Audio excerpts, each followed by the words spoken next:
call this meeting of the Loomis Town Council, December 9th at 6 p.m. Let's start off with the Pledge of Allegiance.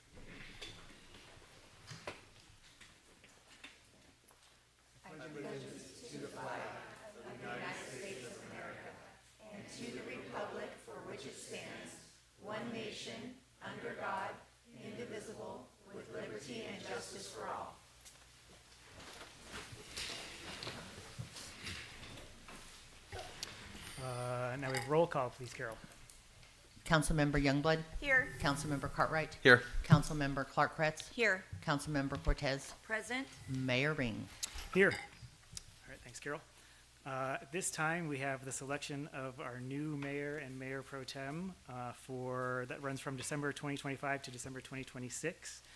I need a motion, but since two of you are on it, I will make the motion that I would like to move that Jan Clark-Kretz be our new mayor and that Danny Cartwright be our mayor pro tem. I will second.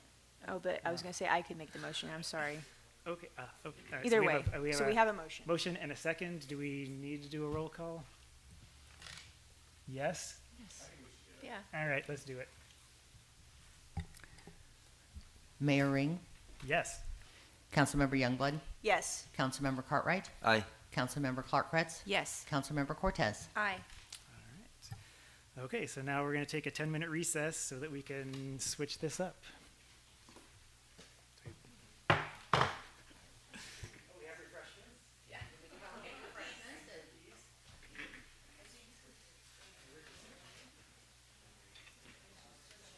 I think you stay put, I guess. Right?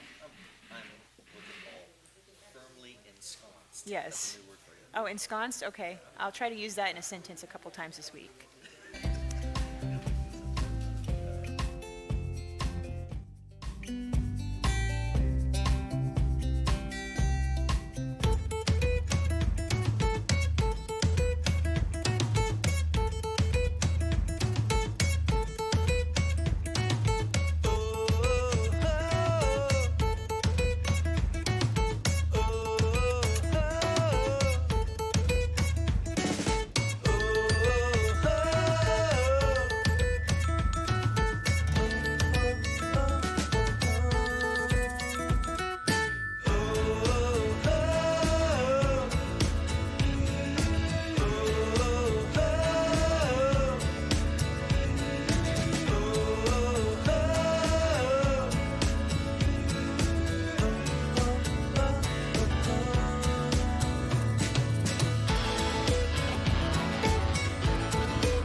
And at this time, I would like to report that we have no reportable action. We had a closed session meeting prior to this meeting at 6 o'clock.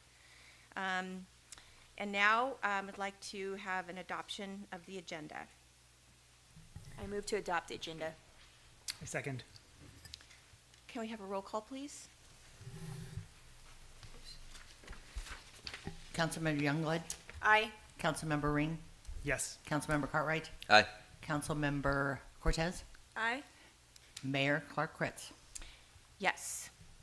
So tonight, we have a couple of recognitions and one recognition and a proclamation, which I'm honored to do, and I would like to ask our outgoing Mayor Ring to meet me up at the podium.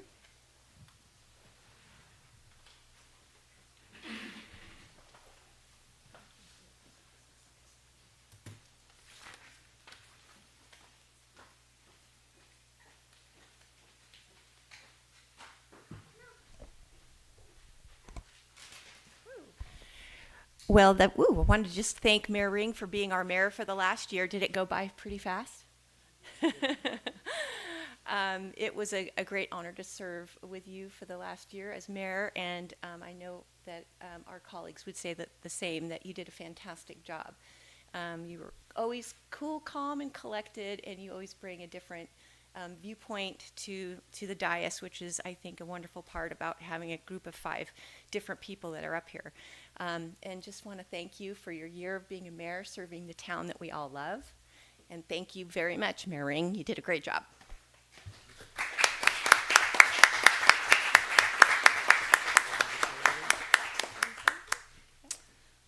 Everybody always says it's an honor to do this, and it really is. I mean, if you think about it, there's been fewer mayors of Loomis than there have been presidents of the United States. So it's a pretty elite club.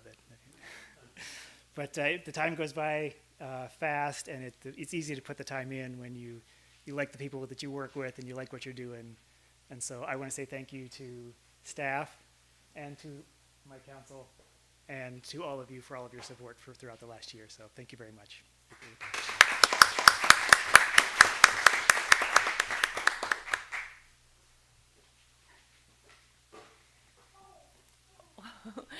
Okay, so the next one, this is a certificate of appreciation, and this is because we had a citizen in our town think that it was a really good idea, and we all totally agreed that having our very first Loomis Farmers Market was one of the most amazing things to have in our town in a long time, and we're so extremely thankful for John Patrick, who is getting the award this evening, to put that together. And I know he had some help. He had some help with Ethan Brizzi and Nate DePillo. But John, really thank you so much for putting that farmers market together. We, as a town, we're super excited about it.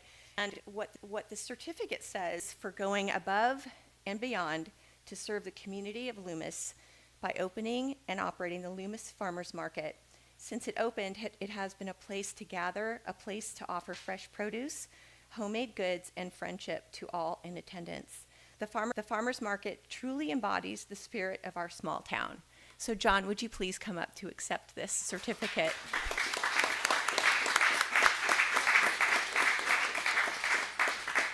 And your beautiful family is here. It's wonderful to see you. And this is for you. Thank you so much. Thank you, Ms. Mayor. Thank you.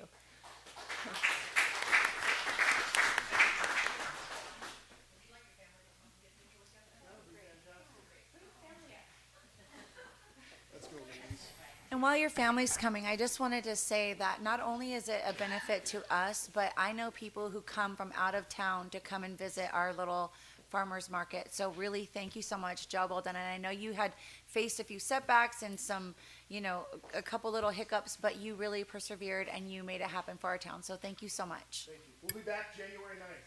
Yes. I think right here.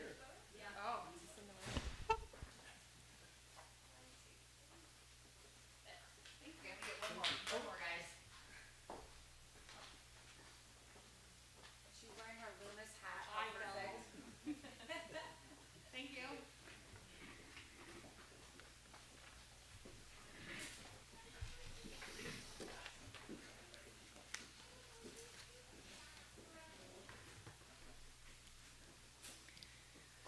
All right. Now is the time for matters of interest to council members. Council members, do you have any matters of interest? One. Okay.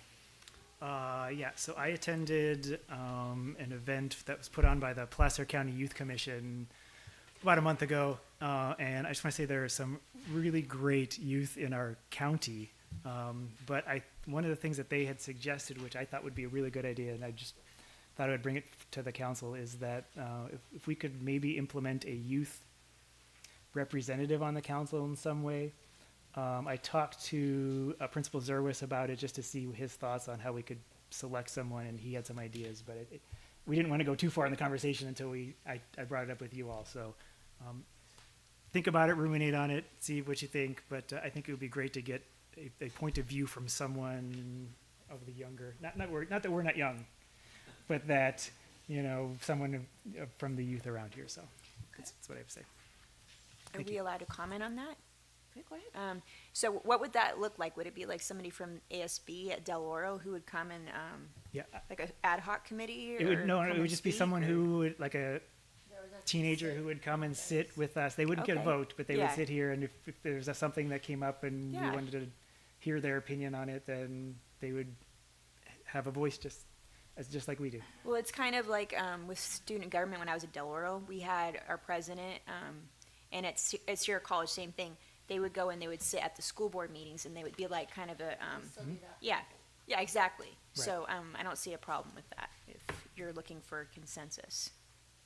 Yeah, Sounds good. okay. Then I can reach out to Yeah. Principal Zerwis and see. direction. Yeah. Put it on our agenda. Oh, okay, and then Yeah. okay. All right, then I'll wait. Cool, thanks. No, I mean, are you gonna give them Yeah, a you can direction? go- Yeah, we could give them direction, Yeah, stuff. Yeah, please. Yeah, just do we need to? I mean, do you want to reach out to Principal Zerwis? I can do it. Yeah, We we can can, find out some other way let's to- talk yeah, afterwards. We can okay. find out. I mean, either way, I think it's a great idea, and then I think it'll just come down to what's the selection process and how involved you want to be in that, or is that something you leave to the school? I mean, and we can work that out with them. Okay, cool, thanks. Anybody? Danny, do you have anything? No. Okay. I have a few things. Just wanted to say that we had a fantastic time at the day before Thanksgiving Day parade, and it was just a lovely day, and so many people got together, and it was just a joy for all of us to be a part of that. Also, we had the tree lighting, which was just the other day, and Russ Kelly, I see, is in the audience. You know, he spearheaded that along with, you know, members of our town that help him always, and it was just an amazing, wonderful night, and so many people came out, and it was just magical. And you know, the parade was magical, the tree light magical, and our town is magical because of these special things that we do. So thank you so much for that. I wanted to bring up the fact that the council received a letter from the library, and I wanted to acknowledge this receipt of that library letter. And I know Dirk was also given a copy of it. And so just wanted to make sure that you have the direction that you need to follow up on the items that we can at this point. Yeah, I think so. And we're spending a lot of time talking to Sarah and the folks at the library on a number of issues. Ted and I have talked about the letter that came from the library. Obviously, it's a request for general fund, so it'll get wrapped up into the larger budget discussions. I think Ted comes back in the spring for an update on the budget. That's probably an appropriate time. There's also going to be some of the CIP projects that Richard's going to be bringing back in the spring, having to do with bids and construction projects you've already approved out there. That might be an appropriate time to talk about the overall library budget, because that's really what I think, what is it that they're asking for, and how can we possibly do what they want us to do? Perfect. And so there's just a lot of discussion that has to happen, but there'll be at least 2 points in the spring where it's going to come back to you. One is a fiscal issue and one more is a physical project issue. So All right, thank you. we're not leaving them Okay. for granted. Anybody else have any? Okay. All right, well, let's roll right into the town manager report since you're already talking. I don't know. I just finished my first month, for those of you that wonder, and talk about times that have gone fast. I mean, most of I think what you're going to see that I've been doing since I've been here is obviously I have weekly one-by-ones with each of you. I have weekly one-by-ones with all the department heads. And so it's just been this fluid conversation in the first month as I sort of figure out who's who and what's what. A lot of it has to do with the fiscal issues and being brought up to speed, some of the development issues that are coming. Richard and I spent a lot of time talking about projects and various things that are coming through. So far, everybody's been very helpful, been very supportive, and I don't think it could have gone better so far. But what you're going to see, like when you hear the report that Sarah's giving, or if you look at the report that Richard has, or we talk about some of the things that both, you know, Christy or Christian or Ted are working on, I think that's what I've been involved in. A lot of it is just sort of the machinations of what they're dealing with day to day.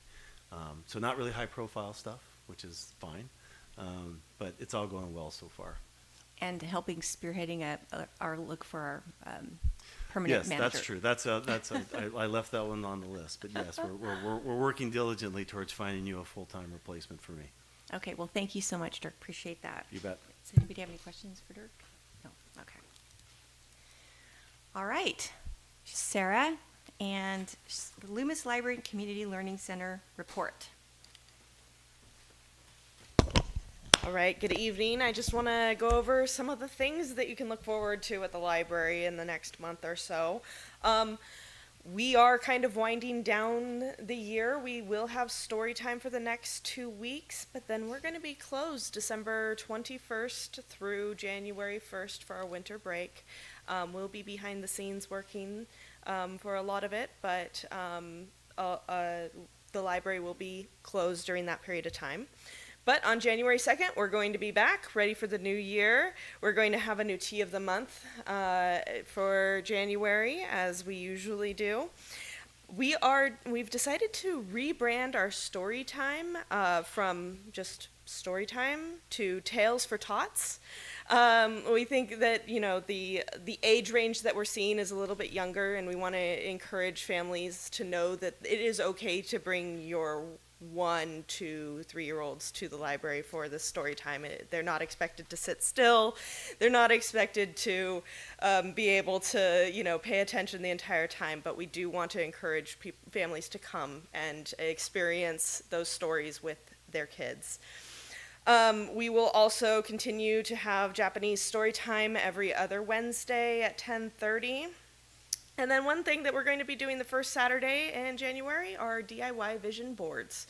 So you can come and sort of map out what you want your new year to look like.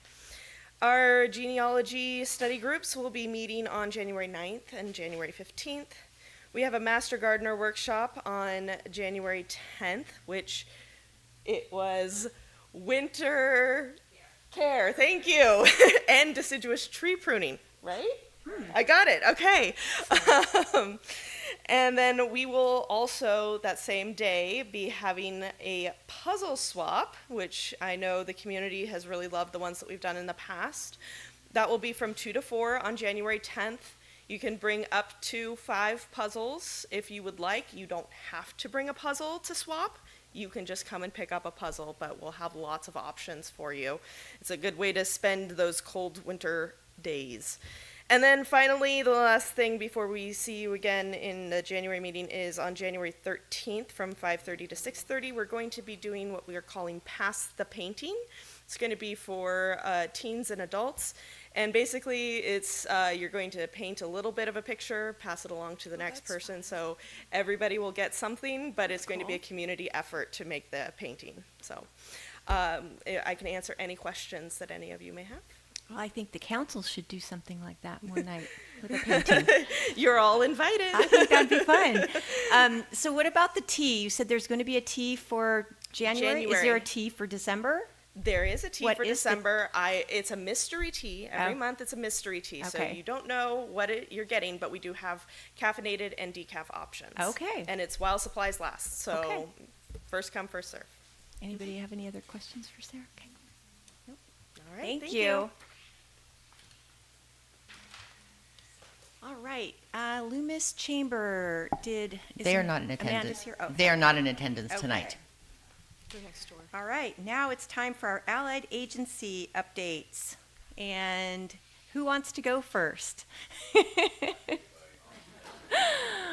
All right. Our sheriff's department is coming up first. Good evening.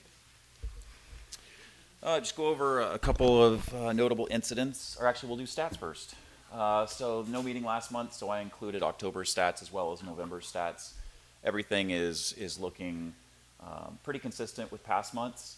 258 for October, 258 incidents total, include traffic stops, suspicious persons, area checks, report calls, and 39 reports taken out of those 258. Again, transient numbers, 4 is low.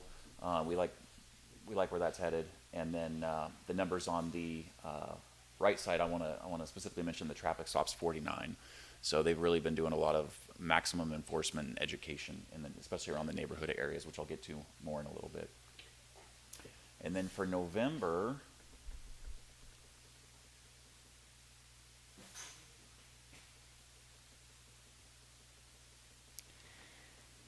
So while she's working on that, I just wanted to introduce you, Lieutenant Jason Doolittle, for anybody in the audience who doesn't know your name, but meant to introduce you. I'm sorry. no, I'm sorry. I'm so used to doing this that I forgot to do that We myself. want to make sure people know who you are.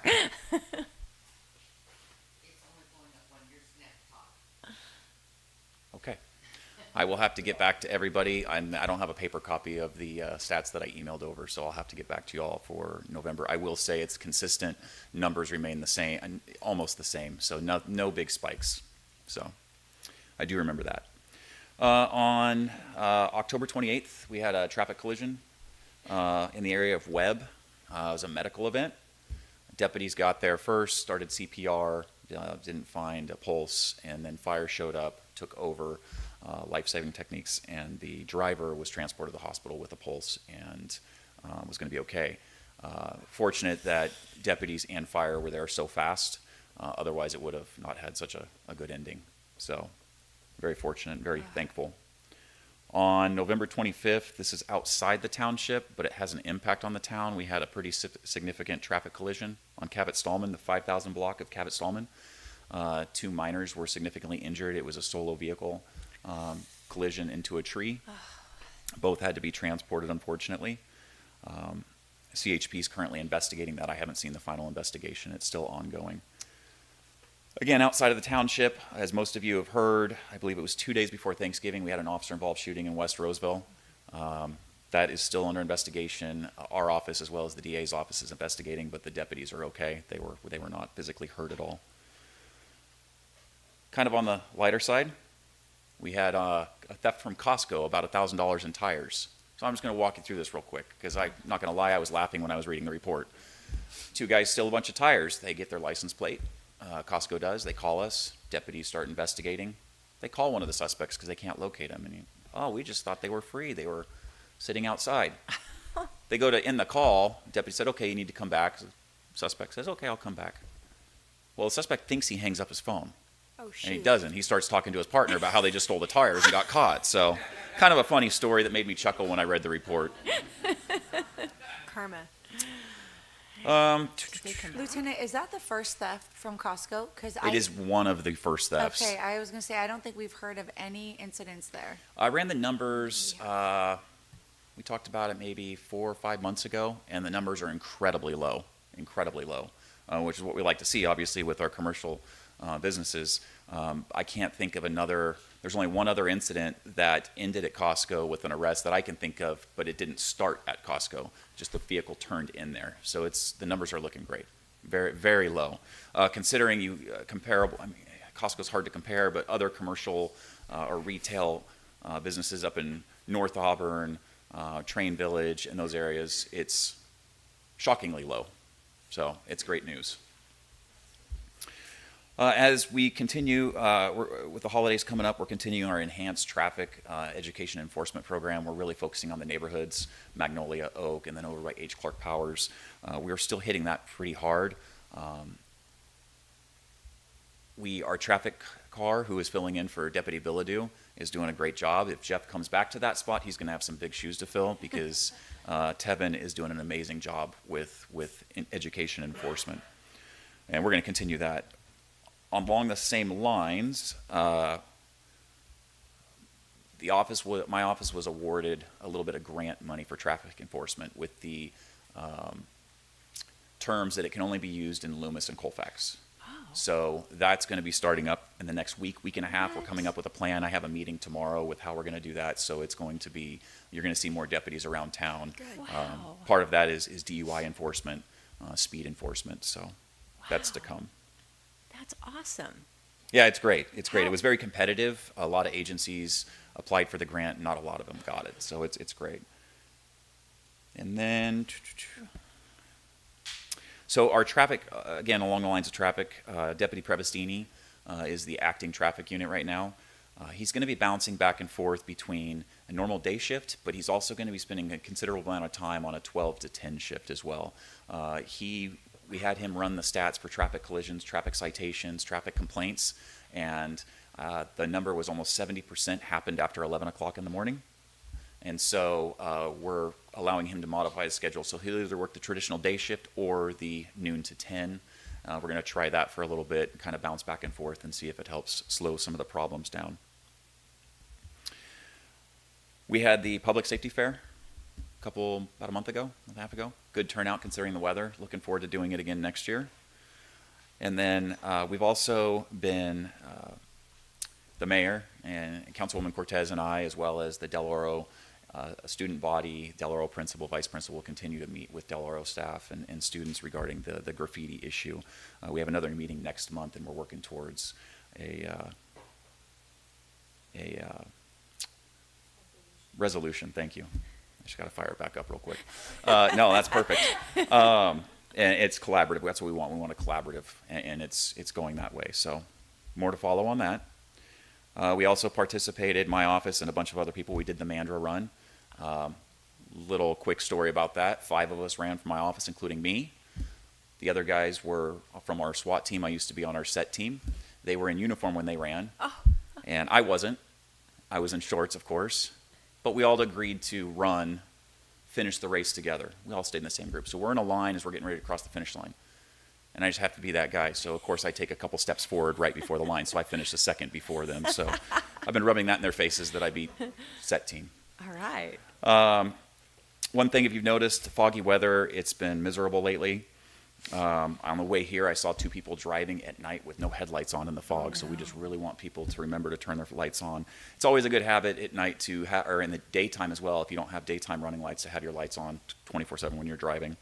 With that, I've mentioned it before, with the rainy season, we want to remind everybody that if your windshield wipers are on, your lights have to be on. So, and then the last thing I really have, excuse me, which I mentioned before, holiday season, we're going to start seeing, and we already kind of have, not necessarily in this area, but an uptick in scams. People calling and saying you have a warrant, that always happens. Mail theft is a big thing. People are trying to get money orders and checks in the mail. And then the so-called porch pirates. So part of the enhanced traffic in Loomis and Colfax, as deputies are out looking for vehicle code violations and potential DUIs, they're going to be hitting the neighborhoods too on area checks just to make sure that no one is running up and stealing packages. And we really encourage anybody that gets packages delivered to have somebody bring them in if they're not home, or get them inside right away. We've already seen a few, not necessarily in this area, but as we get closer to Christmas, we're going to see a lot more package thefts and a lot more mail theft. So bring your mail in every day, get packages, or have somebody pick them up as soon as they're dropped off. So, and that's all I have. Does anybody have any questions?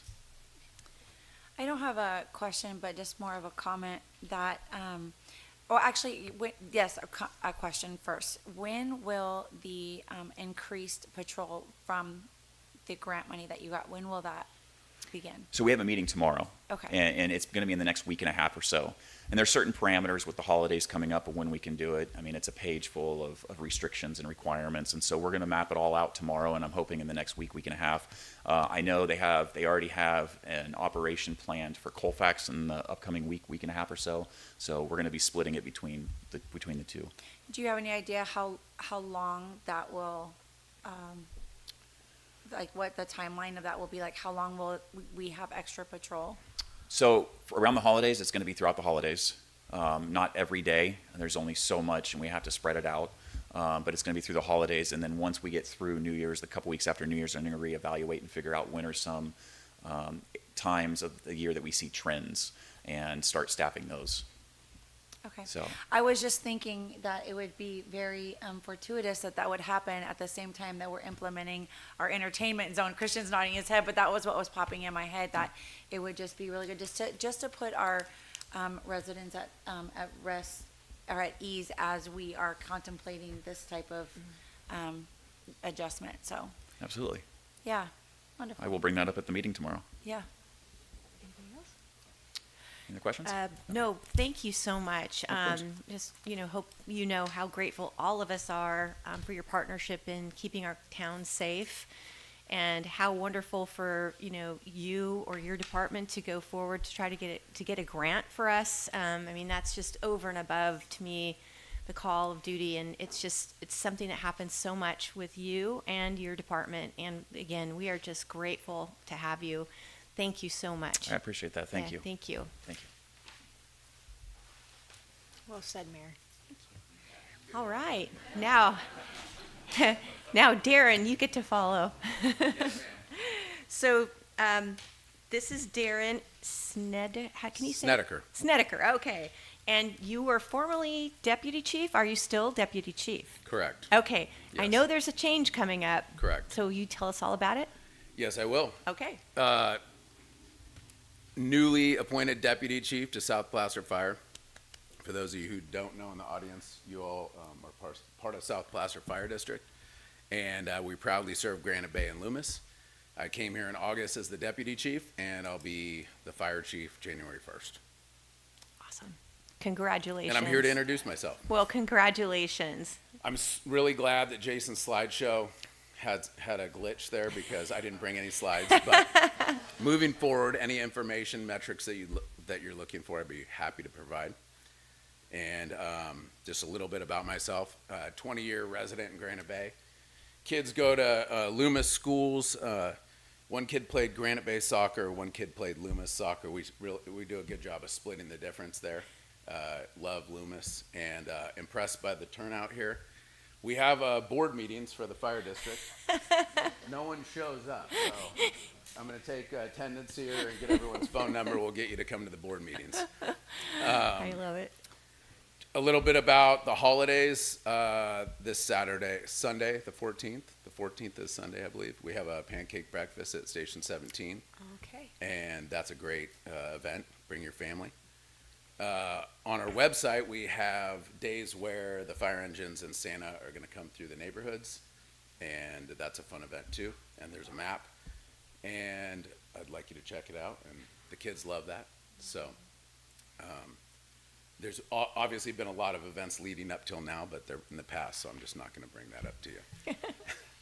Do you have any questions for me? Can you tell us when the pancake breakfast was again, please? Yeah, 8 o'clock, What date? the 14th, December 14th. Okay. So Darren, We'd can love you to see tell you us Mark Dewar's, is his final day is the December 30th. December 30th. Okay. Yes. And we're very, very, we're so congratulatory for him and all his hard work. Hopefully we'll be able to say goodbye to him. I hope so, too. Yeah. Well, there's a couple where ways is to he? go out the door in the fire service. And probably the most popular way is to just disappear. Just like, yeah, I know. And so, you might have to pin him down. Yeah. But I'm not going to be able to help with that. I'm that's sorry. okay. I can help with whatever else. And, I'm looking forward to having one-on-ones with all of you. Yeah. And figuring out, what your needs are and how we can provide the best service possible to all of you. So. Well, I have to say I'm super impressed by you because Darren's actually taking our leadership Loomis class. He's jumped right in. You have a new position here, and you obviously want to get to know Loomis even better, even though you know it because you've had your kids go through here. Plus, you're a neighbor, right? Yep. But I just think that says a lot about you, and we are so happy to have you and welcome aboard. Thank you. Appreciate it. Mm-hmm. Merry Christmas. Merry Christmas, Darren. All right, now is the time for public comment. Oh, Nope, sorry. Nope. Sorry. Oh, I forgot the gardener. Yeah, your favorite part. Sorry, UC Master Gardeners. Sandy, favorite Karen. Sorry, you guys. No problem. I can't see behind the. Well, I specifically sit there because for that reason. My name is Karen Lopez. I'm a UC Master Gardener here in Placer County, and I'm the demonstration garden coordinator. And I have with me today Sandy Kuroda, who is our community liaison for the demonstration garden. So we're happy to be here again tonight. Thanks for having us, as always. We did welcome in 455 visitors in November. That includes about 130 people that came out for our apple extravaganza. David, we saw you there a couple times, and we had a really great day out there. It was a beautiful day. We had a lot all about apples. We had a lot going on. We had some community members out there. The winner of the Loomis Chamber apple cooking thing you guys had at the Fruit Shed Fest was there. She was wonderful, really engaging. The public loved her, so it was a lot of fun. So, and we had about 207 hours spent in the garden by master gardeners in November. That we're up to about 672 hours for the year. That's July through November. And we harvested 119 pounds of fruit and vegetables. That brought our annual total for that, again, July to November, up to 265 pounds. All of that has gone into the library, into their little food closet there, and that's really been just something we're very happy to be able to do. So the garden is Resting, kind of coming to its natural conclusion this year too. There's still a lot blooming. It still looks great out there, but we haven't, it's winding down, which was perfect timing because it was winding down. The fire station project, which I'll have to fill you in on, has been winding up. So we finished planting today. We put down rock last week. The rock was all generously donated by Valley Rock right here in Loomis. The plants were all donated. We got some from High Hand, we got some from Green Acres, and then we also, Master Gardener provided some as well. So we put about 66 plants in today. They're wee little baby plants, but we measured everything out, and they're all gonna grow in beautifully and fill in exactly the way they should. It is a fire-wise demonstration garden. So you'll see the rock is specifically placed for very specific reasons. The plants were chosen and placed for specific reasons as well. All of that will be included on the educational signs that will go in sometime this spring. And we're hoping to have some kind of maybe fire-wise fair or something to kick that off along with PCWA, with the Station 18 or South Placer Fire. So we're looking forward to that. So that went well today. And then the town is going to deliver some arborist mulch for us tomorrow, and we'll spread that out on Thursday. And then it can rest. We can all take a long winter's nap for the rest of the season. Also, this coming up, already Sarah mentioned, we have on the 10th, we're doing a presentation at the Loomis Library, our winter care and pruning of deciduous trees. We're doing growing citrus at the Lincoln Library on the 17th, rose care back here again on the 24th, and our annual seed swap is January 31st from 9 a.m. to noon. And we did this last year. This was our first year we did it, and it was tremendously successful. And the community loved it. So we're going to do it again. It'll be at the Vets Hall right here in Loomis, sort of like the puzzle exchange. You don't actually have to bring seeds. We will have lots and lots of seeds. We've been collecting seeds. Our group has been collecting seeds, and then we also got some generous donations from Home Depot and from Green Acres again of seed packets that we'll be able to hand out. So that'll be a lot of fun. It's a really nice day. So then we have the pictures. We're a big 3-pager today.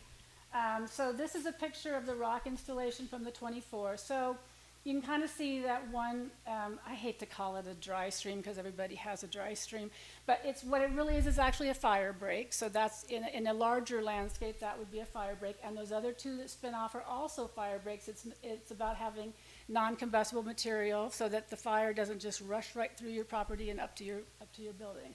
So that was on the 4th, and then today we planted, I don't have a picture of that, but I do have, this is a fire station in Novato, and this was kind of our inspiration.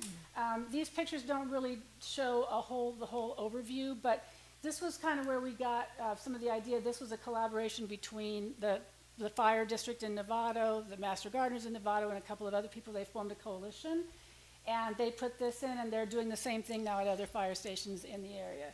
So again, this just kind of shows, if you walk up to the sidewalk at the fire station, you'll see that shale on the right. That's shale. We put that in because we like the way it looks, and then there's also a swale. It's called a swale, actually, that rock area. So that just kind of was our inspiration for where we're going. So when you go by there, you might think, really, all this effort and all this work for this, but trust me, it will be beautiful. It will grow in. Those plants will be perfect. They're California natives, so it'll be very water-wise when it's done as well.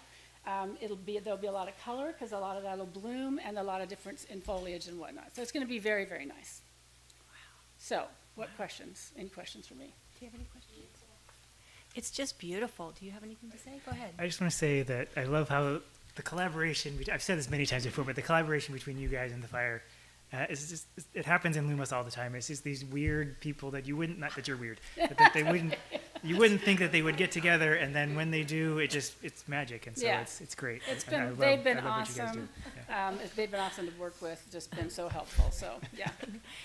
And also, our businesses sound like we've got some generous businesses that have helped. And I mean, with your Master Gardeners and all the volunteer hours, it's just been just a huge example of what generosity and volunteerism can do, and art and living, breathing, beautiful plants. So That's just beautiful. Thank you. Awesome job. Thank you.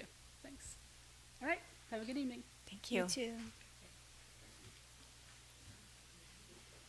All right. All right, now it's time for public comment for items not on the agenda. And this time is reserved for those in the audience who wish to address the council on subjects that are not on our agenda. The audience should be aware that the council may not discuss details or vote on non-agenda items. The council may refer your concerns raised during public comment to staff or be placed on a future agenda. Please note that the audience will be allotted time, 3 minutes, to make public comments on any item on the agenda. So with that said, is there any public comment?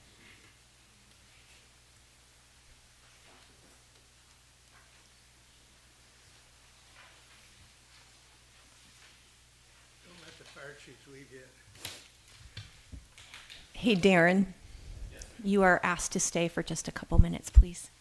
Russ Kelly says, please stay. I want to stay. I have to go to another meeting. That's so rude. Ready, go, Russ. I want to thank you guys, especially the guys at Loomis Fire Department for their Christmas. Santa didn't happen without them. And those guys were great. They come down, they stayed as long as they could. They did a good job with the kids, and Right on. it was a good deal. Thank And you very much for we saying very so. much appreciate that. No problem. Anytime. Okay, Have a good evening. thank you. Sorry to leave and be rude, but That's okay. I think Russ wanted to make sure he told you that, so. And as I was listening to Sheriff Doolittle's report, they also provide services. The explorers, the sheriff's explorers provide services to the Lions Club when we have our crab feeds twice a year. And they certainly know how fast the traffic is going down through Loomis sometimes. I mean, you'll see 50, 60 miles an hour in front of the Blue Goose at nighttime, and you wonder what the heck is going on. But they come out there and they make sure that we have people that can get across the street and, have the parking. And we very much appreciate those kids and his office for what they do with those kids. So, thank you. Thank you, Russ. He didn't even get timed. Oh, he did. Oh, he did. Anybody else have any public comment? Is there anybody on Zoom, perhaps? Okay. Wow. Now is the opportunity to comment on our consent agenda. Does anybody have any items that they wish to speak about? I do. If Okay. we're not, yeah. Before we do that, I want to make sure we have a clear open and closing of the public comment before Okay. we take it back to the council on public comment for the consent calendar. Okay. Yeah. Okay. So we don't have any public comment on in person or online, so let's go ahead and close that then. Except for, That was for items not on the agenda. right. Now we're gonna. Oh, I got you, No, yes. no, that was, you just did for consent calendar Yeah. as well. Right. Yeah, Yeah. okay. Yeah, so we're good and you can, So Amanda, I'm sorry. Yeah, no, I just wanted to pull consent item number 9. I just think that it would be, when we're talking about salary ranges, changes that potentially would affect the budget, I just thought it would be important for the town to understand what that looks like, because I had many questions that I asked before the meeting, and I'm not opposing it, I just wanted there to be clarification for our residents to understand. So I don't know if you wanted to go ahead and take that over, Dirk? Yeah, I'll do it. I think it's some innovation on the part of our operations manager out of Public Works, where he has one classification for his 3 maintenance workers. And what we found over the last few years is it's become a revolving door because there is nowhere for them to aspire to get to. They're all just ones, and if they want to move up in the organization, they have to go to another organization to make it happen. These are small incremental moves that will at least give this stability, I think, to the organization or to that department, allowing them to have things, one, to be evaluated on in terms of their work effort and ethic, et cetera, but also in giving them something to work towards. The estimation of the $10,000 to $30,000 that's in there, we don't estimate that any of that gets touched for probably at least a year, probably 2, given the the short amount of time that these folks have been in these positions, but I think it's a really good incentive to build into the program. When the finance director comes back to you in spring or at any other time when it looks like somebody's going to get that promotion, then it will be brought to you as a budget decision. So nothing is done unilaterally in terms of funding these advancements in positions. This is really just an organizational change to perhaps motivate some people, allow management to evaluate a little bit better on a different criteria, and stop the revolving door that we see. But as of now, there are no fiscal implications, and I think 30,000 is pretty high for what we may achieve over the next few years in any way. So if you have any questions beyond that, it's just, I think it's a good move to make. Yeah, I appreciated those answers. I just wanted clarification for the residents, but just as an added comment, what you're talking about, Cody having, forward thinking, being innovative. I think that I just wanted to kind of give him a shout out. He's doing an incredible job stepping into his position, taking charge of multiple different, being responsive, being, follow through, all of those things, and even being so helpful with our float. He was absolutely great. So I actually do appreciate him thinking in terms of how to retain good, a good staff. So I look forward to seeing how he grows in that position. And for any of those that are had any question about this, because this was one of my questions, was that did he go through the union and have all of those things, stamp of approval? And he did. So I'm very proud of him and the job that he's doing. Excellent. Well said. I'm glad you pulled that item so that people were able to hear it. That was great information. So good. Well done. Okay, so at this point, if there's no other questions, okay, then I will wait for a motion. I move that we approve the items 1 through 8, and then that's it. Yeah, 1 through 8. No, all of them. All of them now Yeah. because you talked about it. So 1 through 9, all of them. I second. Okay, thank you, Amanda. And we need a roll call, please. Councilmember Youngblood, Aye. Councilmember Cortez, Aye. Councilmember Cartwright, Aye. Councilmember Ring, Yes. Mayor Clark Kretz. Yes. All right, now we're going to move into our public hearing, item number 10. And who may I pass that off to? Christy. Thank you, Christy. Thank you, Mayor Clark Kretz. I will go through.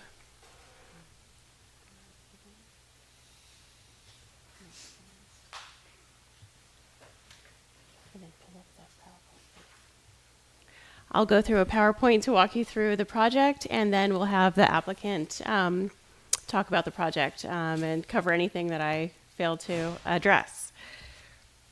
So project number 2401 is the Carmenere subdivision. The project is for a vesting tentative subdivision map for a proposed 24-lot subdivision on a 98-acre area along Delmar Avenue. It's located on each side of Delmar Avenue, east of the railroad tracks, west of Bankhead Road, and south of Sierra College Boulevard. The eastern site is developed with a concrete building pad, a private roadway, and multiple fenced pastures for grazing cattle, and it contains oak woodland along the Antelope Creek riparian corridor, and there are additional trees of various species throughout the site. There's undeveloped land owned by the Loomis Union School District to the north and residential parcels to the northeast across Sierra College Boulevard and as well as to the east and west. The Antelope Creek riparian corridor runs northwest-southwest along the eastern site's western boundary, and the Sucker Ravine Overflow Channel wetland flows north-south through the eastern portion of the eastern site. Surrounding existing land uses include single-family homes to the east, west, northeast, and across Sierra College Boulevard, and then residential ranch uses, light industrial uses, and the Rockland Public Works Department offices to the south. The site is zoned RA, residential agricultural, and RE, residential estates. So the same with the general plan, it's designated residential agricultural as well as residential estates. And a vesting tentative map must be considered by the town council per the Town of Loomis Municipal Code Title 14 Subdivision Regulations, Section 14.20.120, following a recommendation by the Planning Commission. So on October 28th, the Planning Commission approved resolution number 2506. So they made their recommendation, and now it is your turn to consider the project. I'll go over some project design features. The lot sizes range from 2.3 acres within the residential estates area to 4.7 acres in the residential agricultural zone, with 6 lots at a minimum of 2.3 acres and 18 lots at the 4.6 acre range to match the minimums for the required designation. The project proposes a court on each side of Delmar Avenue with trellis court, which you'll see as Court A, or A court on the tentative map, on the west side, and vintage court, which is listed as B court on the tentative map on the east side. A gated emergency vehicle access, or EVA, would be located at the end of vintage court, so the B court, extending to Bankhead Road. A pedestrian pathway is proposed along the north side of Vintage Court, or B Court, extending to a Class 1 trail connecting to the Loomis Union School District school site to the north. No sidewalks are proposed on either court. However, curb, gutter, and sidewalk are proposed at the entryways, the intersection of each court with Delmar Avenue, ending at the project frontage limits on Delmar Avenue. Underground utilities include treated water, sewer, energy, communications, irrigation, and storm drains. 5 separate storm drainage basins are spread throughout the western and eastern properties on 5 separate lots, with storm drain piping from the roadways. Individual lot development in the future would require the Homeowners Association Design Review Committee approval. So people would have to submit their site plan, architectural plans, elevations, colors, finishes, grading plans, hardscape plans, and other documents as needed for that approval. The lots include 7 zones. So zone 1 is the building envelope zone where the residence, garage, an ADU, a cabana or pergola could be located. The minimum home size is 4,000 square feet. The maximum building envelope is 20,000 square feet. Zone 2 is the ornamental landscape zone, and that's an area of developed landscape and hardscape. It may include pools, spas, sport courts, trellises, uncovered patios, and courtyards, lawns, shrubs, trees, ground cover. Zone 3 is the transition landscape zone, and that's a 20-foot wide street side area between the ornamental landscape zone and the development envelope boundary. There's a natural habitat zone for preserved areas of natural habitat that would be along Antelope Creek, the riparian woodland areas, oak woodlands, and the agricultural easement areas. There's a driveway zone, which is a 25-foot wide area accommodating a 12-foot wide driveway and driveway fire vehicle pullout. Utilities must be located within this area, and Zone 3 landscaping may be installed in that area as well. That area will be used for vineyard maintenance and access. There's a fuel modification zone, which is an area maintained for fuel reduction per the project conservation steward and South Placer Fire District requirements. And then the development and envelope, which you'll see on the tentative map or on some of the other documents, is the area where structures and landscaping are allowed. You'll see on this graphic, it's showing the different zones. So you'll see the building envelope in that rectangle towards the center, surrounded by setbacks and a vineyard setback, vineyard zone, the roadway, and public utility easement areas. There's various residential styles that are proposed for the designs. These include early California ranch, Provence, Tuscan farmhouse, California mission, Spanish, Monterey, California wine country, craftsman, California villa, and contemporary. For landscape and irrigation, the landscape concept focuses on the natural landscape and agriculture. So wetland, riparian woodland, and oak woodland are to be preserved with a vineyard providing the agricultural landscape along the frontage of the individual lots. The landscape zones include vineyard zone, annual grassland zone, oak woodland zone, and the wetland zone. Within the street landscape zone, there's a common landscape area at each entryway at Delmar Avenue. So that would be located 50 feet from the edge of the pavement and includes a stone wall and water and drainage features. The planting palette for this area focuses on simple native plantings to emphasize the existence of the natural landscape. The HOA would manage the common area landscaping and vineyard greenway areas. An 8-foot deer fence is proposed around the subdivision exterior. All irrigated landscape must include a drainage plan indicating how irrigation runoff will be diverted away from the vineyard and oak woodland zones to avoid damage to the vineyard and the oak trees. Common landscaping and vineyard greenway areas would be irrigated via PCWA canal water operated by the HOA, which feeds into a pond on the western site. It would be distributed through a 3-inch irrigation line, and if needed, an additional irrigation supply of 6 miners inch allowance from Antelope Creek is secured through a 50-foot easement under an existing contract with 3909 Delmar Avenue. Of the 499 healthy protected oak trees on the project site, 26 would be removed for infrastructure installation. So on this graphic, you'll see each side. You'll see the west side to the left and the east side to the right. And this is just showing you the different zones. So development zone, vineyard easement areas, oak woodlands, riparian woodlands, and wetland zones. The next slide just shows an aerial overview of the site and showing the lot distribution along each of the courts. And you can see the EVA that's extended towards the east to Bankhead. The next slide is going to show you the cover for the vesting tentative map. Again, it's just showing you the different lots layout and the roadway layout. On the next slide, you will see the western portion of the project. You can see each of the lots. There are some areas where you'll see blue lines, and those are wetlands or drainage areas.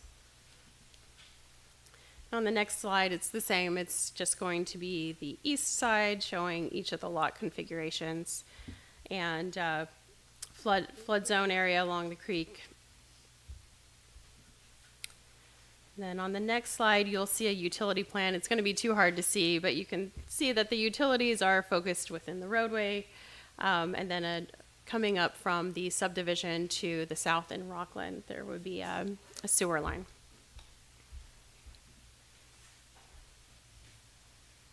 I think we have a repeat of that one. And then on the next slide, yeah, just skip that. This is image of the different roadway cross sections. So you can see some improvements that would be along Delmar Avenue at the connection point for each of the courts. You're looking at a taper for the roadway, and you can see that there are sidewalks at those intersection areas. These are all in your packet, so it might be easier to read them there. The next slide is just showing, again, utility lines that would be connecting from the east and west sites through Delmar Avenue, going across the culvert, across the creek. This slide is showing you existing trees and trees to be removed. So you'll see little red lines, and those are the trees that would need removal, the oak trees. And on the next slide, it's the same. It's just for the eastern site. So you'll see there's many trees that would be retained. Trees within the roadway area would, of course, need to be removed. So for this project, a CEQA initial study and mitigated negative declaration was prepared. This also included the mitigation monitoring and reporting program for the project.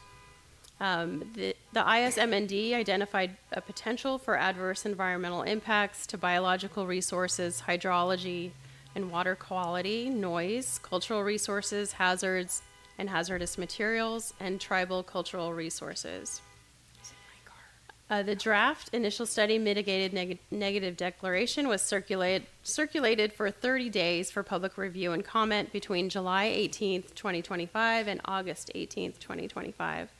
7 total comment letters were received from Placer County Environmental Health Department, California Department of Transportation, California Department of Conservation, the Central Valley Regional Water Quality Control Board, Placer County Flood Control and Water Conservation District, South Placer Municipal Utility District, and Loomis resident Randy Green.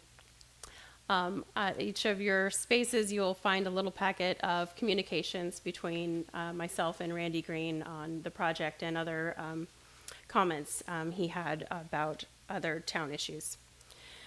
Comments from the public agencies included topics such as environmental health, so hazards, soil contamination, public utility connections. Caltrans had questions about the VMT calculation, conversion of agricultural lands, requirements for stormwater treatment, floodplain mapping, and standards for provision of proper sanitary sewer connections. And then comments from Loomis residents included recommendations for on-site and off-site infrastructure improvements to address existing service issues in the project vicinity and potential impacts from subdivision development. Responses were prepared and a minor text clarification to the initial study mitigated negative declaration was made. And that text change was just a clarification. It didn't change the analysis or conclusions. The mitigation monitoring and reporting plan includes measures to reduce potential impacts to a less than significant level.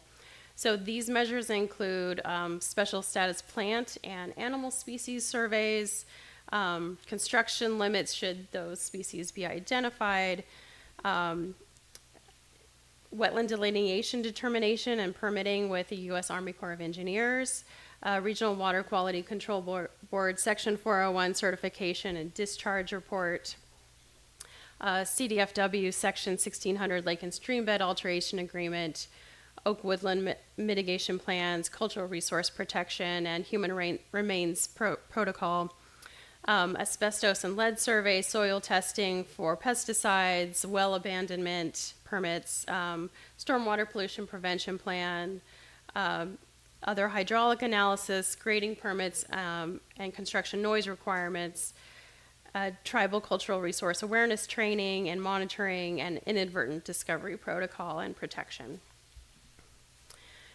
So some of the community benefits of this project, it will provide new housing options in Loomis, including some affordable units sized consistent with the minimum requirements of the RA and RE zones. It maintains an agricultural use and atmosphere and provides protection of riparian habitat along Antelope Creek through agricultural and non-development easements. It provides pedestrian access from Delmar Avenue to the proposed Loomis Union School District school site and school recreational facilities at Sierra College Boulevard, and improves roadway, public water, sewer, and energy infrastructure in the area. As the town council, you are also tasked with discussing the inclusionary housing ordinance compliance.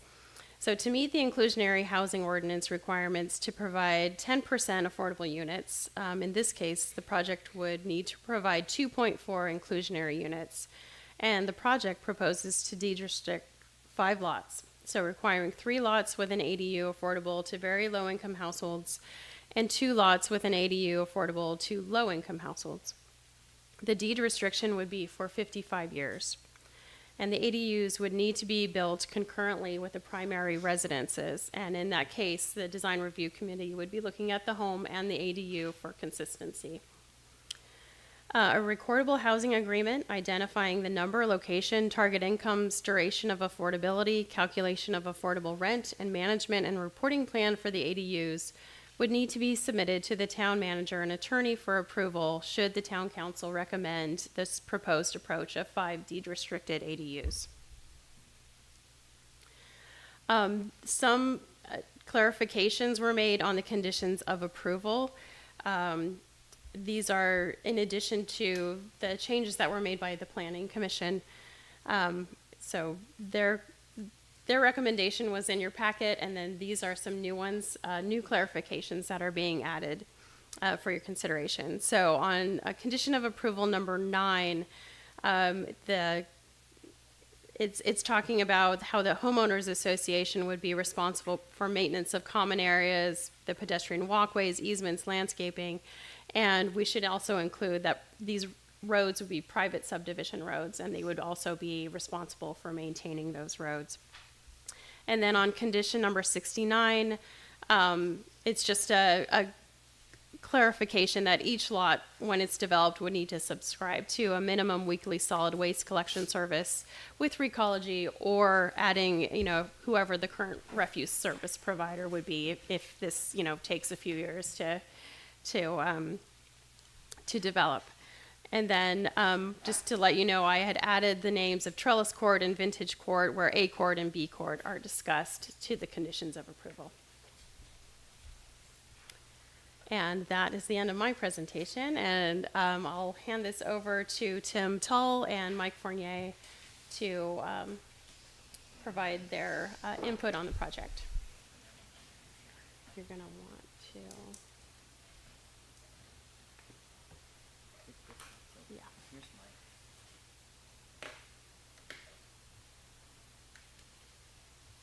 Good evening.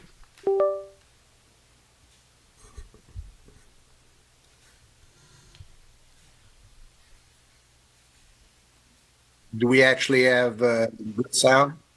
We can hear you, Mike. We're just pulling up the presentation. I wanted to make sure there's not too much echo. Nope, we can hear you loud and clear.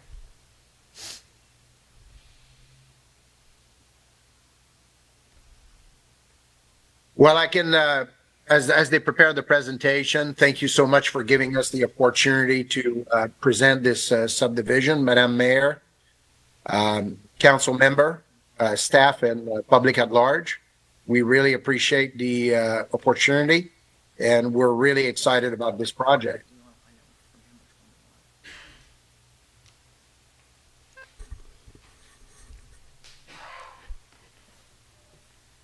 Sorry, Mike, we're still pulling up the presentation.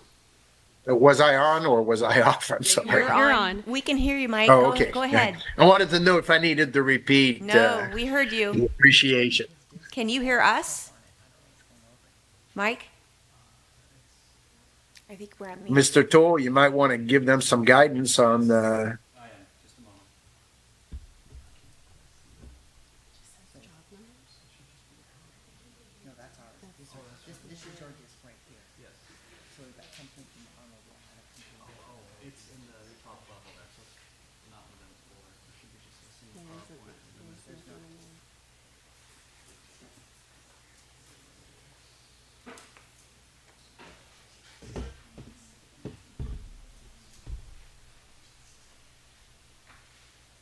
Yeah, take that out so you can put that in.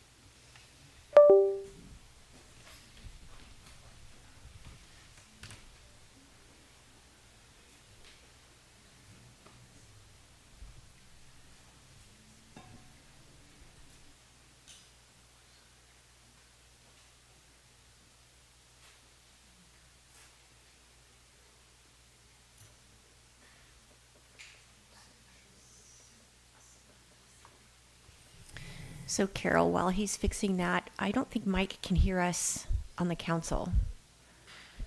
How can he? Mike, can you hear us? Yes, ma'am. Oh, maybe just me. Just checking.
Mike, can you see the screen for the presentation on it? Absolutely. Okay.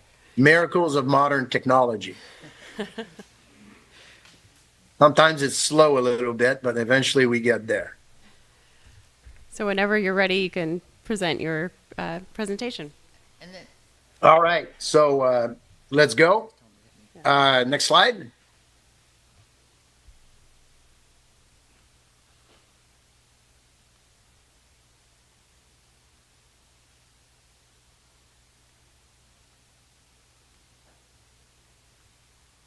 Okay, let's keep going. just,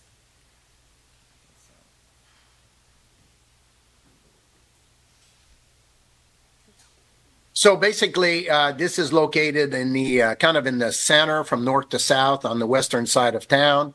A lot of comments have been made about the precision of the drawings, and the reality is this is a huge site. It's almost 100 acres, and it is a general compliant development. It was designed to meet a lot of the desires in the code here in Loomis.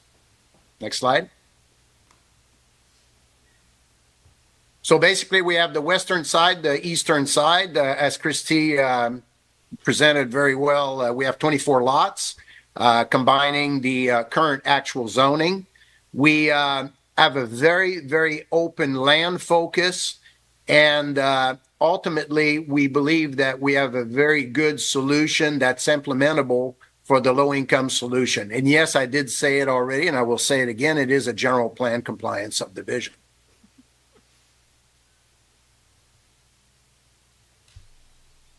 We wanted to come up with something that was in sync with the agricultural past and the nature of Loomis.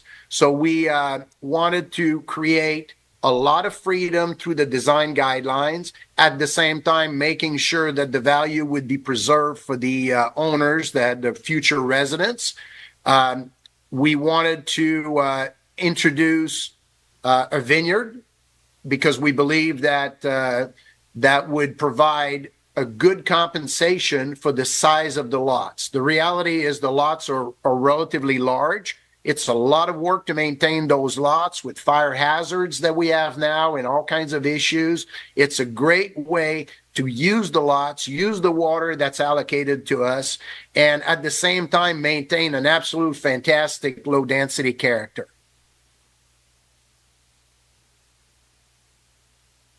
The subdivision plan, as I mentioned a little bit earlier, is very difficult to see on an 8.5 by 11 because of the magnitude. But ultimately, we have two cul-de-sacs, a left side and a right side, trellis and vintage. We have an EVA on the right side, on the east side, that is going to be fenced on both ends of it to ensure that there's no accumulation of garbage, so it maintains it doesn't become one of those dead end that people use for refuse. Utilities are all underground. We have PCWA for the water, PG&E for electric and gas. We also have the sewers with SP Mud. Now, we're doing something a little bit different here. We want to give people freedom of choice on the utilities. And what we're doing is, when I'm talking about utilities, I'm talking about communication. What we wanted to do originally is go with a very specific provider. Instead, during the development process, we will put in the piping in the ground, so we have the best den provider, or any of them, or combination thereof, going to be able to go from across, from one end, from Bankhead all the way to Del Mar and reverse, and have the ability to offer to the residents what is the best available, not whose pipes are in the ground. Ultimately, the vineyard area might also be used as a green belt if somebody was to decide they didn't want to do vineyard there. But the current plan is unequivocally to go with a vineyard.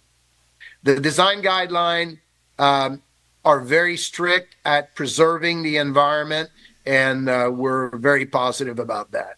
Next slide. Now, the drainage and the environmental design was really important to us. And what we did is, I can tell you, Mr. Toole, that is present with you and myself, we walked the site numerous times with our GPS unit where we literally tucked the road to the right, tucked the road to the left to preserve some of those beautiful rock outcroppings, preserve some of those beautiful oaks. So we would really create an environment that would be pleasant for the residents that are going to be living there. Ultimately, it is beautiful land out over there, and we just want to make it so it's just a great experience living there. Next slide. Typical lot layout. I think that one of the questions that I get a lot is the way this is defined. And the first thing that you'll notice is we have those 20,000 square foot plus or minus pads. And this is not designed to be a subdivision where those lots are split up. The way the Architectural Review Committee will work with the design guidelines, those lots at 4.6 acre are 4.6 acres. And the way the design envelope for the build envelope is, it's not going to marry itself well to this potential state law that you could split it. But the other thing that I want you to observe is we have this vineyard setback area. That's really important.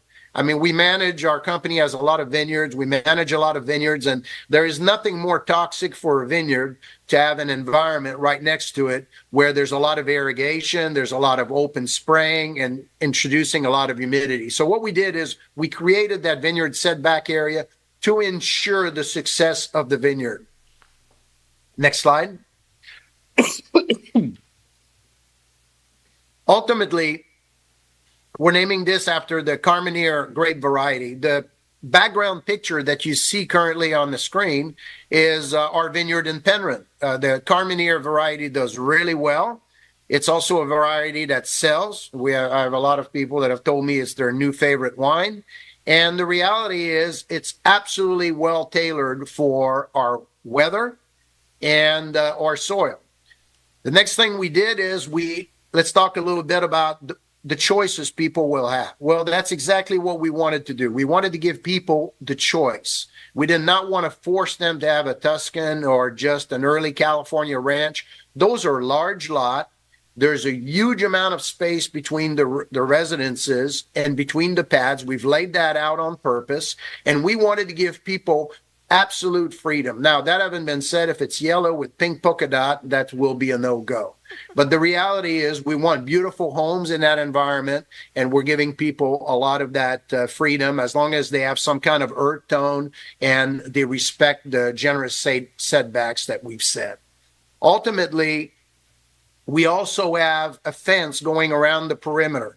As you know, in Loomis, gated communities are not desired or are prevented by the code. So what we did is we're putting an agricultural fence around the perimeter, which will not keep all the deer out, but will take care of most of them. And the idea is that we have active and passive entry on Del Mar where the deer could come in and out. Therefore, not a gated community and only protected around the perimeter for the deer. Next slide. Circulation area. One of the things for us that was important, of course, was to meet the fire requirements of the EVA on the bankhead side, but also the trail on the east side linking Del Mar all the way to the school site. We think that this is going to be an absolutely fantastic feature. People are going to be able to walk in and enjoy that trail. We're talking about an 8-foot paved trail that is nested between the road and the vineyard. It's going to be an absolutely fantastic path to walk and enjoy. Ultimately, those are private street that will be maintained by the HOA. Next slide. It's absolutely gorgeous out there. A lot of large trees. We've already mentioned we've worked really hard to keep them. Ultimately, this, we believe, will blend in very well with the current environment.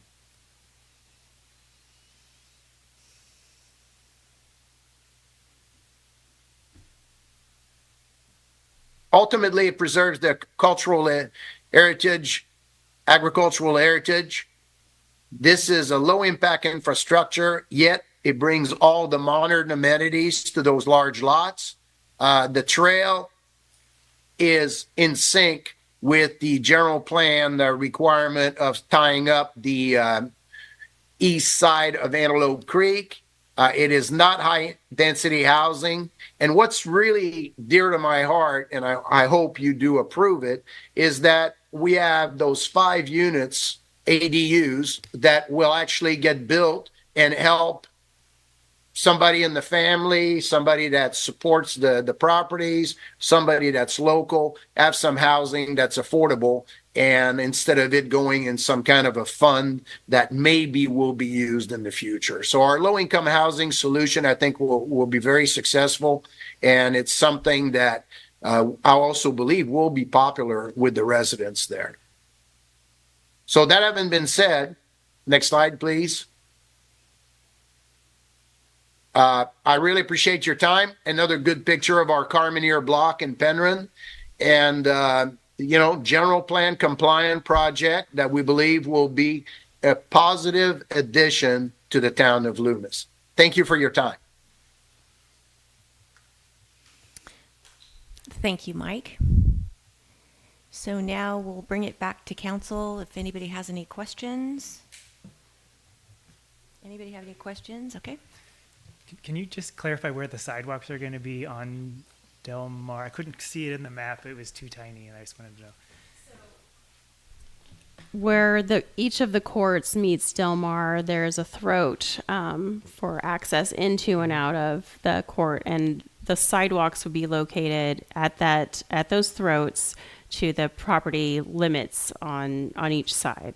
Okay, so it's essentially all along Del Mar. All along Del Mar that they own, along their property. Right, right, just not all. barely into the. Correct. Into the okay. Correct. I have a couple other Keep questions. going. Okay. So the water rights, the vineyards, the ag land, is that all owned by the HOA then? They have control over that completely, or is that something that the vineyard is kind of monitoring? Do you know how that's going to work? It would be part of the HOA, so they would be, and the CCNRs would be talking about that process and who's doing the maintenance on that. Mike, do you want to speak to the water and irrigation and maintenance by the HOA?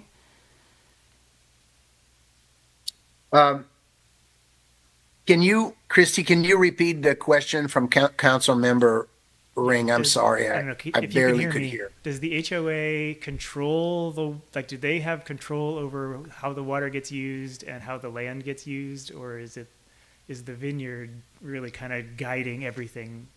I mean, my question essentially is, if in 20 years, so let's say the vineyard is out of business or something happens and they don't have anywhere to send to sell the grapes, can they grow corn?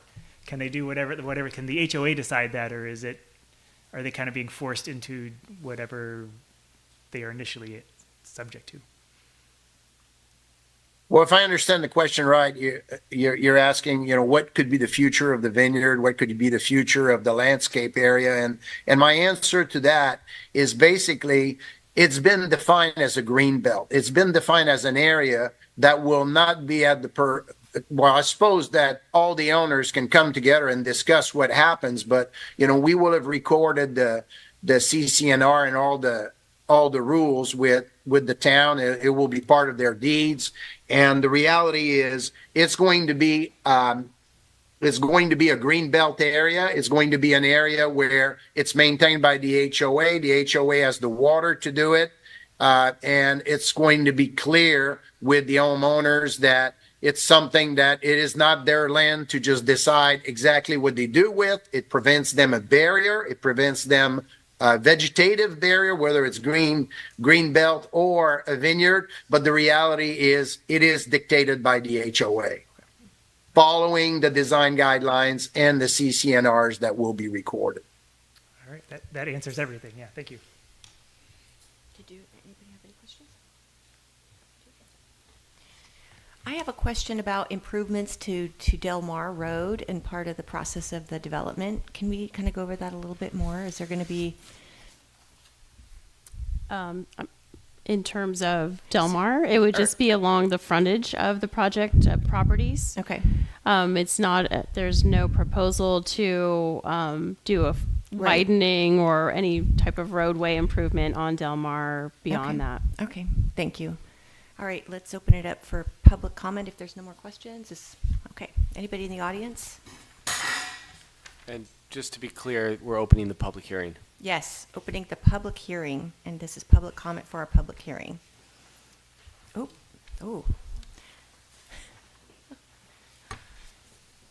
Hello, my name is Jeffrey Polis, and I'm a local real estate broker. And I've been following this project, and I'm really excited about it.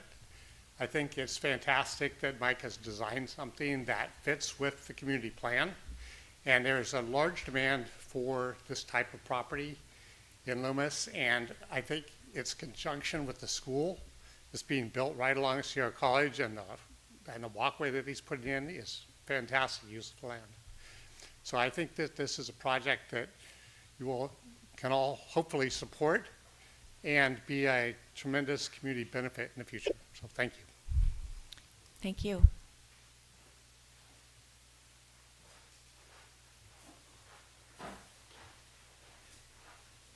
Good evening. My name is Randy Green. I'm a Loomis resident. I also live on Del Mar Avenue. I have a statement here I'd like to read. I feel this development is good for the town of Loomis. However, I do have some concerns. One is the project consists of 90 acres, in which my understanding is the project consists of 14 acres of new vineyards or wine vineyards, and they'll have 14,000 vines that will be planted according to the submittals to the town of Loomis. The issue is where they're getting the water to irrigate this. Submittals indicate that unused water rights from the Antelope Creek that support the threatened fish population will supply some of these vineyards and also a winery. I haven't heard anything about a winery tonight. Let me say that again. Unused water rights from Antelope Creek will support this vineyard. With that happening, to the established wetlands and to the wildlife is a matter of use of the Antelope Creek for the new vineyards and winery. So I do believe that they have, I'm not sure if they have reparator rights for the Antelope Creek to use that creek itself. Also, development will be using free unused water from the illegal pond that is being supplied by the overflow of the Antelope Canal. Submittals indicate that this pond will supply water year-round to the new development and vineyards. PCWA has stated to me just yesterday that unused water is not guaranteed, thus indicated that at any time this water can go away. Submittals also indicate that they will be using approximately 52,000 gallons of water per week from the Antelope Canal, which is less than a half minor inch of water, supplying 14 acres to over 14,000 vines. Submittals also indicate that the primary source of water, if it's inadequate, will then add additional water from a 6 minor inches of water from the Antelope Canal to be utilized. My point here is I was granted from Placer County Water a half minor inch of irrigation water from the Antelope Canal a few years ago. I requested more, however, I was denied. They said there's no more water available on the canal. So my communications, I'm going to move on because I only got a few more minutes, but my worries about the water. The other thing is about the infrastructure along Del Mar. We have a lot of development going on in Del Mar. We have Costco also that sees between 8,000 to 10,000 people a day, so that exceeds the whole town population. So I'm looking at possibly for the police and fire responses of what that possibly might be in the future. And I know I'm opening my mouth here. So, and when I do that, I want to volunteer my time in case there's a committee that comes up for that. Thank you, Randy. Okay, thank you.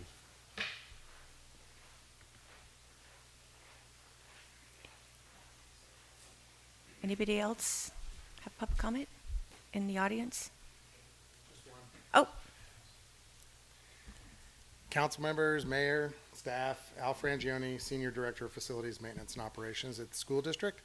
Just want to take a minute to make a couple quick comments. First one is, as a school district, we are the happy recipients of developments, whether we like it or not. So we always have to find a seat for all the children that come to these developments, and it's something that makes us sort of have mixed feelings about developments.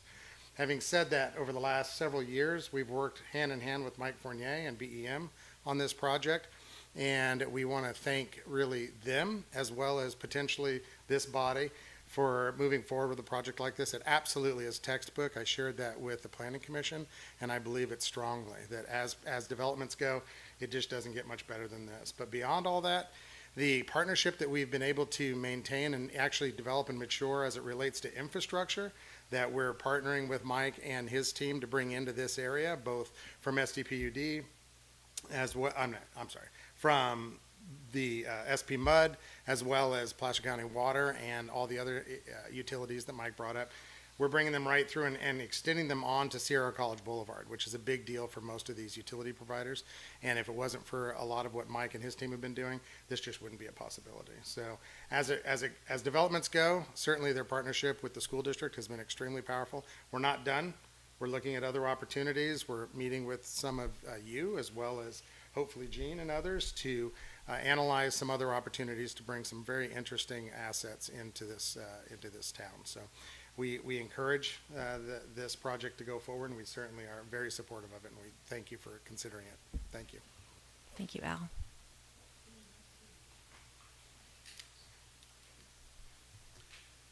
Hi there, my name is Mike Frnieski. I'm a Loomis resident at 3909 Delmar Avenue. I just want to express my support for this development. I stand to gain, I think, either 4 or 5 neighbors out of this, bordering my backyard. But obviously no one in Loomis is a big fan of development, and we like our green spaces, but I think that this development is the best case scenario. I know that previously there were some propositions for industrial or high density housing, which people definitely don't want, but this development is very commensurate with the area with large lots, and I think it would be a nice addition to our neighborhood. That's all. Thank you, Mike. Anybody else in the audience? Now's your chance. Anybody online? Okay, we'll bring it back to the council and close the public hearing. Public comment for the hearing.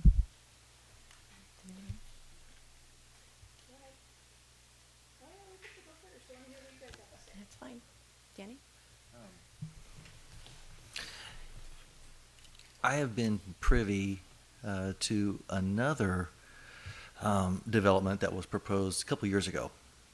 It has nothing to do with this. I'm just bringing it up as an example of how impressed I am not only with that development, which again is no longer on the table, and this development, in that the two developers were so thoughtful and cognizant of the charm of our town, the needs that we have, the restrictions and the requirements that the state puts upon us as far as land use.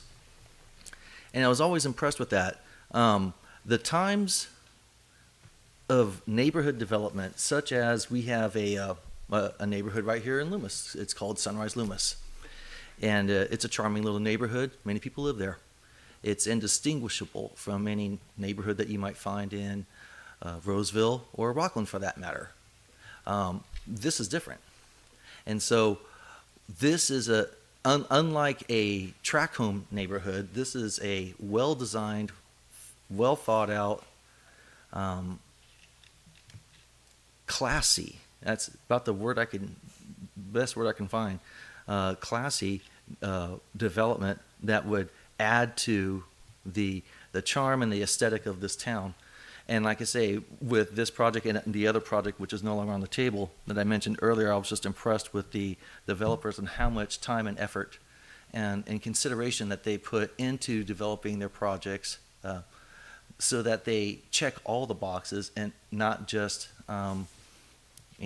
provide a project with limited use, aesthetic, and value add to the community. So I had a chance to meet with Mr. Fournier, and we almost didn't meet because I didn't know what he looked like, and we were at the same coffee shop for about 10 minutes, not knowing that each other were there.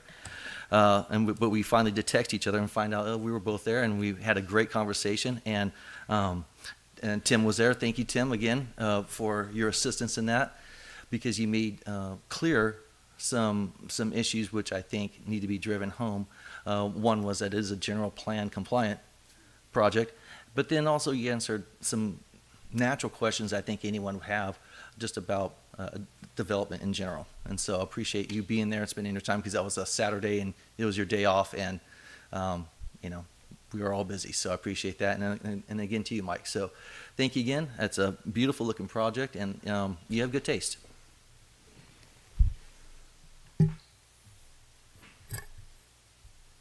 Well, I don't really have too much more to add that what hasn't already been said. I do concur. You have impeccable taste, Mr. Fournier. Your vision is incredible.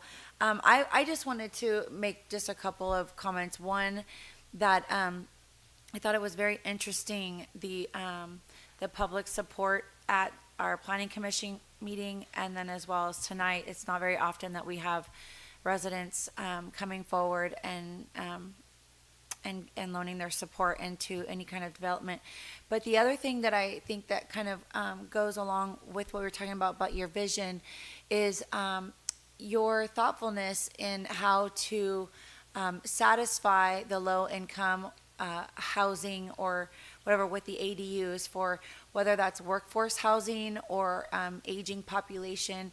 I think that your innovation in that way it really just solves a problem, but like Councilmember Cartwright had said, with a lot of class. And so I appreciate your thoughtfulness in that. I think the project is lovely. Vineyards always are so beautiful when you drive past them, and now you make me want to go try to taste your wine, since you said it's people's favorite. So I think that this is beautiful and like general plan compliant. So I think it's beautiful. Next. So I like the fact that general plan compliant is, it's almost hard to believe that it has to come to us for this, because we already kind of approved this kind of development with the general plan. I really like that it ties our agricultural, like what we wanted was this is ag land. We wanted this to be used for that, and I think that's great. If you can clarify something for me, I feel like I'm remembering this, and are there improvements along Del Mar? For some reason, in my head, I have it that it's getting paved or it's getting resurfaced from the border to King. Am I crazy? There would be some utility installation between the two courts, and those areas where utilities are being installed, there would be replacement paving for that. Okay. Other than that, there might be some slurry fixes, or if the road, say, is damaged by large trucks, then that would occur. Got it. Okay. And then Christy, if I may, to be accurate, we had one of the resident that lives at 3909 talk about the project, and the water main from PCWA that would be tied in starts right by his property. So basically about 450, 500 feet north of the West Court, there would be a water main brought down, a 12-inch water main toward the south part. And then, of course, that connection that you talked about. So we go a little bit further north with the water infrastructure, Christy. Okay. Thanks. I don't know why I was thinking. Maybe it was just like it was, if something gets ruined, then they're going to. Okay, maybe that was what I read. Okay. Can someone address Mr. Green's comments at all, just about the water usage? From my understanding, they already have the water from PCWA, and are they pulling anything from Antelope Creek? Do you know? Can I answer that question? Go ahead.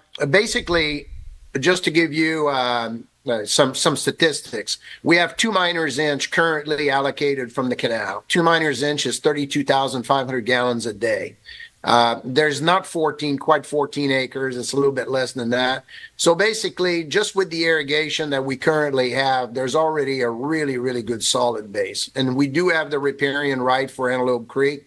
I think it's very unlikely that we're going to use it, but the reality is the backup of the backup. But the baseline is the riparian right, the current canal water that we have from the P. And that is what's going to be used to support those vines. So, I mean, it's my understanding that all of the rights are already belongs to the property. They're not adding anything new to it. They're not pulling any extra water that wasn't already allowed to be pulled from the current or the previous owners. And it's just now you're absolutely, yeah, absolutely. There is no new rights, no new creative water grab or water transfer. We have religiously been paying our fees to the state for our riparian right that date back probably 100 years for those properties. And we have also maintained our water with PCWA. So it's something that's existing. It's something that's available. Okay, thank you. That's all I have. Okay. Thank you very much for answering Mr. Green's question. Appreciate that, Mike. I have to agree. This project, I am so impressed, and you certainly did fit to the general plan, and provided Loomis, a beautiful residential development that does comply with our general plan, and very appreciative of that. And you certainly do very amazing work. That's wonderful. I do have a question for our attorney. I want to make sure that we need to declare that we've met with the developer, and I know I met with him once. Is that something that we need to do? This is not an appeal. So I think, if there's any information that you've gained from that meeting that has not been really shared today, Yeah, no, there's nothing. material. That's really the Yeah. only thing that really matters. Okay. It's really in the context of ex parte communications, which is what you're referring to. Those are going to apply more prominently in the appellate when there's an appeal to the Okay. to the All right. council. Well, just for the public's concern, I did meet with Mike. We had a great meeting, just like Councilmember Cartwright said. All right. Let me see if there's anything else I have on here. Just because you said it, and Danny said it, I also met with him with Councilmember Cortez, Yeah, and, we were- and the information that we got from that meeting was, the packet was so thorough, and his presentation said that there's nothing new that I learned from that meeting that isn't already in here. Great, thank Yes. you. And I met with him too. Surprise, surprise. I think we all did, so I think we're all good. Well, that's good. Yeah. All right. Then I will wait for a motion. I move to approve item 10. I second. So I think then if there are two resolutions, we may need to word the motion a little differently. You could just What does it state, say? you could just say approve as presented. I move to approve as presented. And I need a second, please. I second. Can we have a roll call, please? Councilmember Cartwright? Aye. Councilmember Cortez? Aye. Councilmember Youngblood? Aye. Councilmember Ring? Yes. Mayor Clark Kretz? Yes. All right, thank you very much. That ends that item. Then we're going to go to item number 11, I believe. And who is kicking Thank you that very off? much. Thank you, Mike. Have a fun. Thank you, time Mike. in Good job, Asia. Mike. And there's no staff presentation on 11. It's just a simple, you just have the motion's fairly clear. We're required by the state to adopt these standards. This is the second reading of that. It's really just reading, I believe, you can tell me if I'm wrong on this, council, just reading the recommended action, and that's the motion. Yeah, I'll just remind the council that this was brought to the council at the last meeting. Mm-hmm. This is one of the weird parts of the state law that requires the second reading to consider this. at a public hearing. And so just open the public hearing. Okay, let's open the And- public yep. hearing for the second reading of, which is item number 11. And just in case there's any questions from the council, and then we will then open up public comment for the second reading of this ordinance. Anybody have public comment in the audience or online? Seeing none, I will wait for a motion. Yes, yes. You have to, a motion to adopt the ordinance, yes. I make a motion to adopt the ordinance. And I will second. Roll call, please. Councilmember Youngblood? Aye. Councilmember Ring? Yes. Councilmember Cartwright? Aye. Councilmember Cortez? Aye. Mayor Clark Kretz? Yes. All right, now we're rolling on to council committee reports. Any? Okay, go ahead. I have my notes. I can't remember. I do want to say that I am no longer holding my Meet the Mayor meetings anymore because I'm no longer the mayor. But I will have. I still will be meeting on. It's usually the Saturday right before our council meetings in January, which I believe is the 10th. I also wanted to say. So this is a suggestion for the council and for the mayor too. So next year, when you do committee assignments, I discussed with Al, who just made a comment, and Erica Sloan from the Loomis Union School District, that instead of having a school liaison, we form maybe a 2x2 committee with the two of them, Al and Erica, and two of us, that meets maybe quarterly. It'd be more of a more information discussion as opposed to just kind of being there if we need them to be there. So up to you, Mayor, but it was actually brought to me from Al, and so I think they're in favor of it, and I think it's actually a good idea. Okay. From my point of view. But Okay. again, Thank you. that's all I have. Anybody? Okay. Amanda? I don't really have a lot to report. The PCTPA, we had our review from Matt Click. He's doing an incredible job. He has saved a lot of money. They're moving forward on different projects that have been identified from SACOG, and, getting the 65 project underway, different, so Bell Road, some things on highway, our Grass Valley Highway, Rockland Road exit, they're on that list. So there isn't really more to report, and then I will let Councilmember Youngblood discuss our safety committee meeting when she gets there. Okay. Well, I'll just piggyback off of you. So, basically, well, I was going to report on public safety, but because Lieutenant Doolittle did not have his normal PowerPoint presentation, he kind of, and it's okay, but he kind of stole our thunder as far as a majority of things we were going to discuss about our committee meetings. So we met at the Auburn courthouse and we did a tour. I called it the Grinch tour because they had it decorated. The red and green lights were fluorescent within, and we went all the way up to the cupola, and we came down, we took some pictures, and we met briefly, and we debriefed about the entertainment zone. You brought that up. We talked about some of the traffic situations that going forward for next year that we want to kind of mitigate. We talked about the grant. He was talking about how he was going to introduce that. So again, there wasn't anything really this time period that was discussed that he didn't already mention. He talked about the Public Safety Day and us planning for next year to make it even better than the last 2 years. And Amanda and I taking a bigger piece out of that puzzle and possibly working together to coordinate some of the stuff.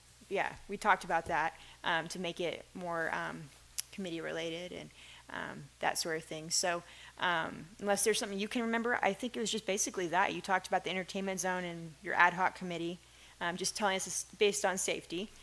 Nothing that wasn't already discussed previously when you guys would bring it up at the council meetings, just kind of debriefing. So I have LAFCO tomorrow. That should be interesting. And I guess next month I'll debrief you guys on that. So I'll hand it off to Danny or Mayor Clark Kretz. All right. Okay. Thank you. I did attend our SACOG meeting this month, our library board meeting this month as well. I'm looking forward to working with Christian as we talk about our borders. It's something that I've been bringing up over the last 6 months or so. Really want to get a report regarding our borders and what is going on. I do believe the supervisors are going to be voting on the Del Mar Apartments, which I think is going to be on the 16th. Let's see, I also wanted to let you know that I will be starting up Meet the Mayor Mondays. I did last time I was mayor, and I'm thinking it's going to be either the third or fourth Monday, but it's going to be in the afternoon. And I will make sure that we let the public know about that. Let's see if there's anything else that I missed. No, just at this point, I want to wish everybody happy holidays. We won't see you again till next year. And I know on behalf of all of us, we wish everybody happy holidays, have a safe time with your family, and let's hope the fog clears soon. So, and with that, I would like to adjourn. 7:58.